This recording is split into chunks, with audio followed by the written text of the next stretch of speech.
دوستوں امید ہے آپ خیریت سے ہوں گے۔ آج کے کالم کی طرف آتے ہیں۔ کراچی کی کہانی عمر جلیل کا یہ کالم ہے۔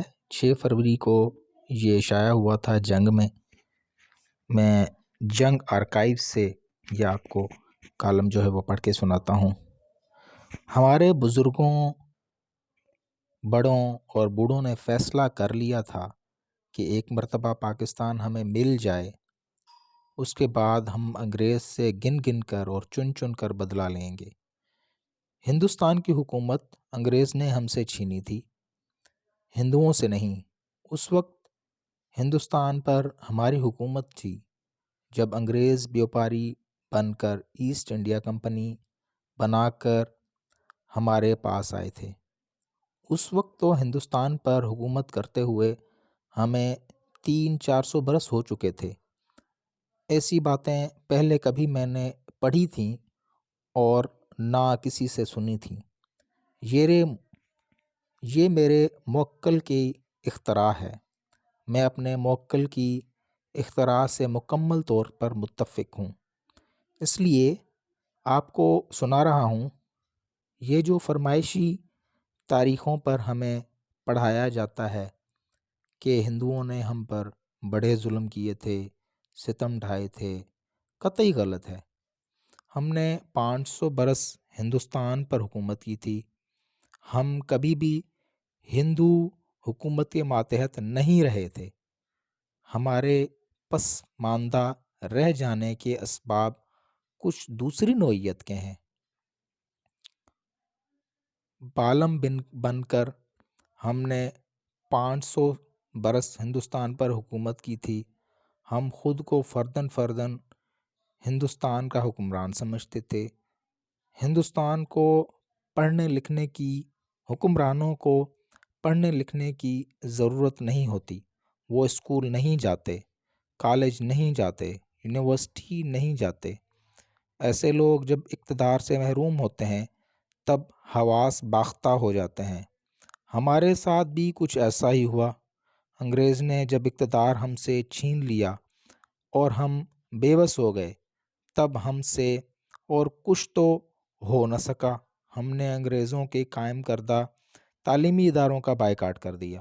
اس کے برعکس ہندوؤں نے موقع محل کا بھرپور فائدہ اٹھایا۔ انگریز سے دشمنی اپنی جگہ، ہندو تعلیم و تربیت میں بہت آگے نکل گئے۔ ہم پیچھے رہ گئے۔ تاریخ سے پیچھا چھڑانا ممکن نہیں۔ دنیا بھر کے ممالک کی تاریخ میں کئی ایک واقعات کا طرز عمل ایک جیسا یا ملتا جلتا ہوتا ہے۔ ہم ایک ہی ماجرے کی بات کریں گے۔ گنتی کے چند ممالک کو چھوڑ کر دنیا بھر کے ممالک ملک گیری کی شدید خواہش کا شکار ہوتے ہیں۔ ممالک موقع کی طاق میں رہتے ہیں۔ موقع ملتے ہی دوسرے ملک پر دھاوا بول دیتے ہیں، ملک پر چابک دستی سے قبضہ کر لیتے ہیں۔ انگریز نے بے شمار چھوٹے بڑے ممالک پر قبضہ کر لیا تھا۔ انگریز کی مملکت کا ایک دور میں اس قدر وسیع تھی، انگریز کی مملکت ایک دور میں اس قدر وسیع تھی کہ ان کے زیر انتظام ممالک سے سورج کبھی بھی غروب نہیں ہوتا تھا۔ اگر انگریز کے زیر قبضہ ایک ملک میں سورج غروب ہوتا تھا، عین اسی وقت مملکت کے دوسرے کسی ملک میں سورج طلوع ہو رہا ہوتا تھا۔ جس طرح ایک فرد مکمل طور پر اچھا یا مکمل طور پر برا نہیں ہوتا، عین اسی طرح قومیں مکمل طور پر اچھی یا مکمل طور پر بری نہیں ہوتی۔ انگریز جہاں بھی گئے انہوں نے اس ملک کی کایا پلٹ دی۔ ہندوستان ہم سے چھین لینے کے بعد انگریز نے ہندوستان کو صحیح معنی میں نکھارا، سنوارا، اس کے چھپے ہوئے دیدہ زیب پہلوؤں کو تلاش کیا، ان کو نکھارا اور دنیا پر آشکار کرنے کے بعد دنیا کو حیران کر دیا۔ جو ترقی یافتہ کام ہمارے بھائی بندوں، مملوک، خلجی، تغلق، سید، غزنوی اور مغل 500 برس میں کر کے دکھا نہ سکے، انگریز نے 200 برسوں کی حکومت کے دوران کر کے دکھایا۔ اتنے بڑے ملک کے دور دراز علاقوں میں دفن آثار قدیمہ کھوج نکالے۔ موہنجو دڑو ہم نے نہیں بلکہ انگریز نے ڈھونڈ کر زمین سے نکال کر یہاں کے حیرت انگیز تہذیب و تمدن کی کھوج لگا کر اقوام عالم کو متجسس کر دیا۔ سچ بات تو یوں ہے کہ انگریز کی دریافت ہم سنبھال نہ سکے۔ آج ہم فخر سے موہنجو دڑو کسی کو دکھا نہیں سکتے۔ یونیسکو کی جانب سے موہنجو دڑو کی دیکھ بھال کرنے کے لیے ملنے والے لاکھوں کروڑوں ڈالر نہ جانے کہاں غائب ہو جاتے ہیں۔ موہنجو دڑو مکمل طور پر نیستی اور نابودگی کے دہانے پر پہنچ چکا ہے۔ انگریز نے باغ باغیچے، محلات اور قلعے نہیں بنوائے۔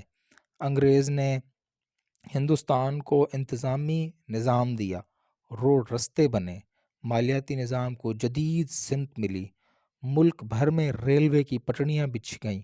سب سے بڑھ کر یہ کہ انگریز نے ہندوستان کو تعلیم و تدریس کے لیے وہ نظام دیا جو ان کے ہاں برطانیہ میں رائج تھا۔ اسی تعلیمی نظام نے ہمیں محمد علی جناح، کرم چند گاندھی، موتی لال نہرو، جواہر لال نہرو، ابوالکلام آزاد، چندر شیکھر اور بھگت سنگھ جیسے لوگ دیے۔ سبھاش چندر بوس بھی انگریز کی تعلیمی نظام سے مستفید ہوئے اور انگریز کے گلے پڑ گئے۔ کہتے ہوئے اچھا نہیں لگتا مگر تاریخی حقیقت ہے، 500 برس اقتدار میں رہنے کے باوجود ہم انگریز جیسا کچھ بھی ہندوستان کو نہ دے سکے۔ سچ بات تو یہ ہے کہ ایسے کام ہمارے بس کی بات نہیں تھی۔